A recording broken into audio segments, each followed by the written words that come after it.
Hello, loyal Denzians of Spill. Welcome to the long overdue second installment of Cyrus speaking into the webosphere.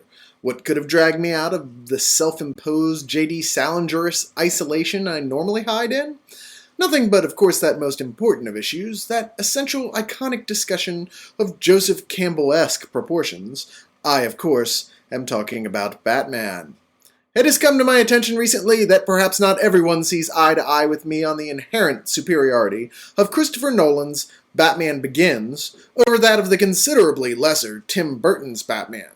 First off, to answer one of my critics, since I am not a person with extreme mental retardation or have any reason to feel foolish or stupid for liking a movie that 84% of the critics liked on Rotten Tomatoes and 139,000 voters averaged an 8 out of 10 rating for on IMDb, I just don't feel like idiot is really a good qualifying term for me.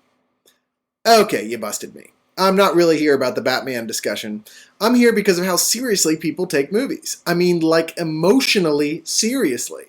I'm not hurt because some guy I've never met calls me an idiot for something decidedly unidiotic, or even when I do deserve the nomination, usually pointed out correctly by Leon, but I would like to establish some ground rules for not coming across as a complete douche nozzle with your anger management issues on the internet. It doesn't make you or me a lesser person for having a different opinion about a movie than someone else on the internet, or anywhere else for that matter. While I might have good cause to feel that your political or religious activity might be impeding on my lifestyle, you liking some hack's cartoonish send-up of one of the most beloved and important characters in fiction, as opposed to a version that showed a true understanding of the character and gave him a human depth with believability, well, that's only your problem. When you do this critic gig for long enough, you'll learn not to take too seriously the differences in opinion between yourself and others.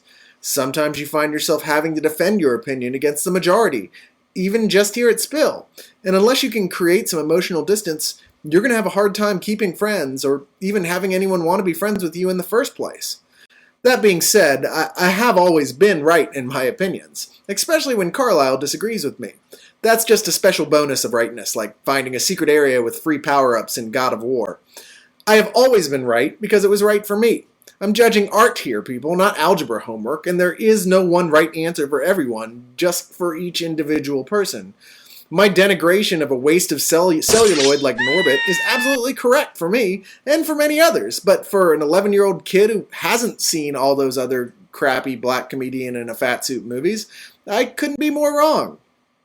Look, we know that criticism is like trying to sketch a picture for you using our opinions for a pen, and that's unreliable at best.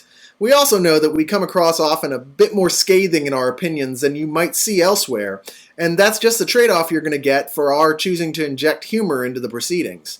As Mel Brooks once famously said, tragedy is when I give myself a paper cut. Comedy is when you fall into a hole and die. I guess what I'm trying to say is, if you're going to call me an idiot, for God's sakes, make me laugh while you're doing it, and I'll be the first to compliment you on a successful volley. Otherwise, you're just kind of white noise. Stay on the internet long enough, and one has to learn to tune it out. This has been Cyrus, reporting for the highly opinionated Spill News Network. Back to you, Spill commentators.